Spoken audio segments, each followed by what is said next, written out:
It's time for business news with Richard. There's big money in breakfast, Richard, and now another fast food chain is trying to get a slice of that pie. Absolutely, Erica. And it comes, as people start to go back to the office, they're buying food, they're buying more coffee out of the house in the morning.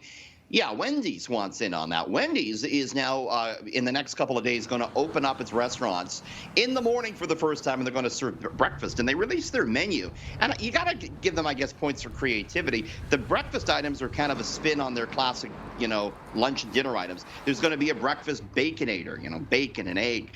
There's going to be a frosty chino. They're famous for their frosty, ice cream dessert. They're going to have a coffee version of that. The reason they're likely doing this is analysts tell me the breakfast day part in Canada for fast food is worth $28 billion. But the question is, can Wendy's take on the likes of Tim Hortons and McDonald's? The company tells me it thinks it can. We definitely see a space, and we see that there is room for someone to come in and challenge the category, challenge what can be possible with quality, taste, and speed. It's going to be tough, obviously, to battle Tim Hortons and McDonald's, who are very established in the morning.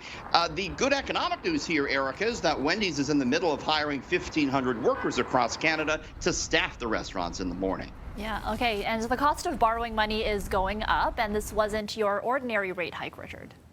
So for once, Erica, it's good that you and I are millennials and don't have a mortgage. This is a good thing for once.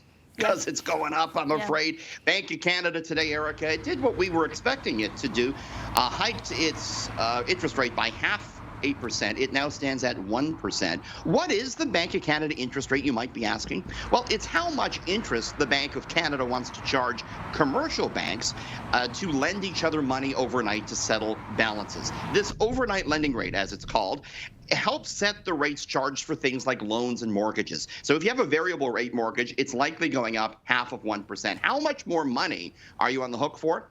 Generally speaking, it's going to cost you about $500 a year more for every $100,000 of your variable rate mortgage. So you can do the math. But that's just as it stands now. Erica, the Bank of Canada, said today to brace ourselves for more interest rate hikes this year. All right, and finally, the crypto markets have become a trendy spot for some investors, but it's definitely not for everyone, Richard.